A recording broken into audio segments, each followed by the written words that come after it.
Hello doctors. मैं नंद किशोर सिंह और आपका पुनः एनकेएस लैब लर्निंग में हार्दिक स्वागत करता हूं। मैं देख रहा हूं जो कैंडिडेट्स एलिजिबल हैं या न्यूली एलिजिबल हैं, थोड़ी सी समस्या उनके साथ बनी हुई है।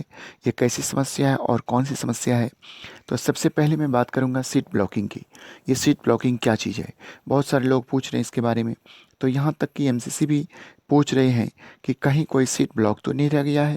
आखिर ये सीट ब्लॉकिंग क्या चीज़ है? तो आइए जानते हैं सीट ब्लॉकिंग के बारे में।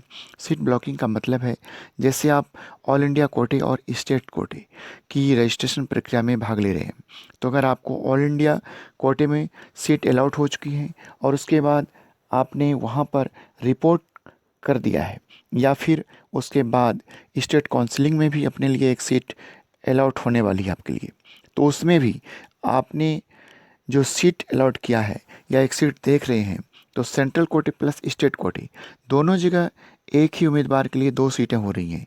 तो इससे क्या होगा, जिन उम्मीदवारों को अभी तक एक सीट भी नहीं मिल पाई है, उनके लिए एक नुकसानदायक हो सकता है। तो इससे उनको बचाने के लिए, सही तरीके से काउंसलिंग प्रक्रिया को पूरी करने के लिए एमसीसी ने दोनों जगह पर सारे स्टेट से भी ब्यौरा मांगा कि नंबर ऑफ कैंडिडेट्स जो ज्वाइन हुए हैं प्लस सेंट्रल कोटे की लिस्ट दोनों को टेली की जाए। जितने भी कैंडिडेट्स दोनों जगह पर सीट जिनके नाम पर हो चुकी थी, तो एक तरह से ये सीट जो है ब्लॉकिंग के नाम से जाना जाता है। पहला, उनके खिलाफ अगर उन्होंने जानबूझकर किया है तो उनके खिलाफ एक लीगल एक्शन भी लिया जा सकता है। इसलिए छात्रों, आप इन बातों से सावधान रहें।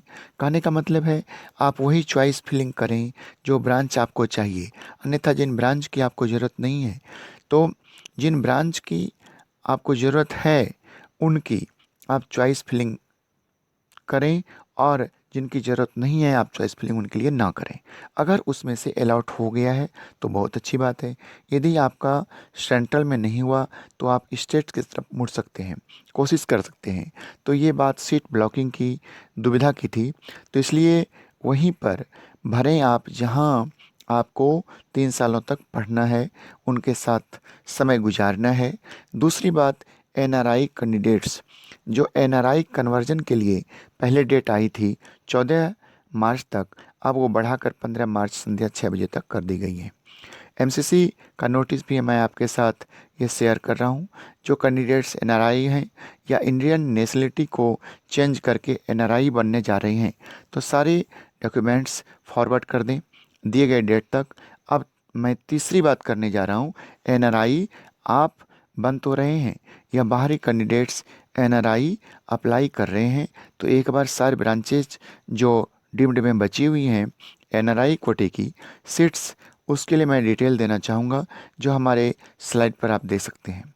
इसमें आप देख रहे हैं जो सारे सीट्स नंबर्स जो लिखे हुए हैं, ये एनआरआई कोटे की खाली सीट्स हैं, डीम्ड यूनिवर्सिटीज़ में तैयार की गई उसकी सूची है ये।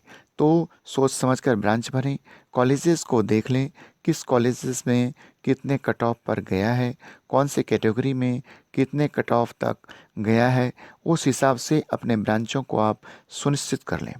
इसके बाद मॉपअप और हिस्ट्री। तो मॉपअप में देख रहे हैं आप नए उम्मीदवार भी बहुत सारे जुड़ गए हैं, पुराने उम्मीदवार भी जुड़ गए हैं। तो इन सब पर डिपेंड करता है आपके चॉइस फिलिंग पर। हो सकता है आपसे कम स्कोर वाला भी छात्र आगे बढ़ जाए, वो अपने लिए एक अच्छी सीट सुनिश्चित कर ली, तो और आप रॉन्ग चॉइस फील कर डिजायर ब्रांच को छोड़कर एक दूसरे ब्रांच पर आकर टिक गए हों जो आपके लिए पसंद ना हो। तो इसलिए मैं बार बार कहता हूँ, चॉइस फिलिंग पर ज़रूर ध्यान दें।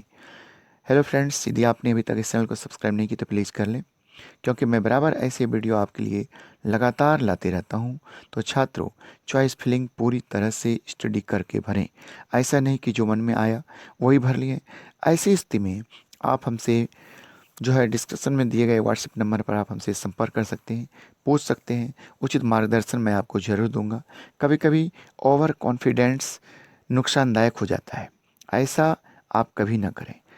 जैसे आपका सेंट्रल में हो गया है और आप स्टेट्स के तरफ बढ़ गए हैं, तो ऐसी स्थिति में आपके ऊपर ब्लॉकिंग जो है का चार्ज लग सकता है। अब मैं बात करूँगा मॉपअप और स्ट्रे की समस्या की।